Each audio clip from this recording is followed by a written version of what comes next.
చంద్రబాబు గారి ప్రభుత్వం అద్భుతమైనటువంటి నిర్ణయాన్ని తీసుకుందని నిన్ననే మనం అభినందించుకున్నాం. అందులో ప్రత్యేకించి ప్రభుత్వ ఉత్తర్వులు జీవోలని తెలుగులో తర్జుమా చేసి దాన్ని అప్లోడ్ చేయాలన్నటువంటి నిర్ణయం, తద్వారా ప్రజలకు అందుబాటులో ఉంచాలన్న నిర్ణయం.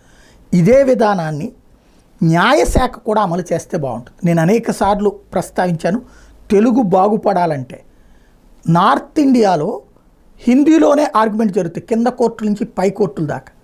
ఇంగ్లీష్లో కూడా జరుగుతాయి, హిందీలో ప్రధానంగా వాదిస్తారు, తమిళనాడులో తమిళంలో వాదిస్తారు, కర్ణాటకలో కన్నడలో కొంతే ఉంది. అక్కడ మనకి మళ్ళీనే భాషాభిమానం తక్కువ, తెలుగుకి మళ్ళీనే. దాని ఇంపాక్ట్ ఏమైపోతుంది, వాదనలు ఇంగ్లీష్లో అయ్యేటప్పటికి అక్కడున్న కంప్లైంట్ చేసినవాడు అలాగే ఎవరైతే కంప్లైంట్ ఎవరి మీద ఇవ్వబడిందో వాళ్ళు ఇద్దరూ అక్కడే ఉంటారు. వాళ్ళిద్దరికీ ఇంగ్లీష్ రాదు, వాళ్ళిద్దరి తరపున వాదించే లాయర్లు ఇంగ్లీష్లో వాదిస్తారు, జడ్జి గారితో ఇంగ్లీష్లో తీర్పిస్తారు.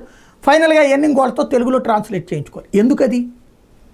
స్థానిక న్యాయస్థానాలలో తెలుగులోనే వాదనలు పెట్టి, అవసరమైతే ఇంగ్లీష్ కూడా టచ్ చేసుకోండి, తెలుగులోనే వాదనలు వినిపించి తెలుగులోనే తీర్పు, ఇంగ్లీష్ తీర్పుని రికార్డెడ్గా పెట్టుకోండి, తెలుగు తీర్పుని చేతికి ఇచ్చేటటువంటి విధానం ఉండాలి. అట్లాగే హైకోర్టులో కూడా తెలుగులో కూడా తీర్పులు, ఇంగ్లీష్ తీర్పులు తెలుగులో కూడా ఇచ్చేటట్టుగా ట్రాన్స్లేషన్ చేసేటటువంటి సిస్టమ్ పెట్టగలిగితే చంద్రబాబు గారు తెలుగు భాష పట్ల చూపెడుతున్నటువంటి శ్రద్ధ మరొక దశ అడుగుతుంది. అట్లాగే న్యాయ వ్యవస్థ కూడా ఆ దిశగా అడుగులు వేస్తే నిజమైన న్యాయం ఏంటో ప్రజలకు తెలిసే అవకాశం ఉంటుంది.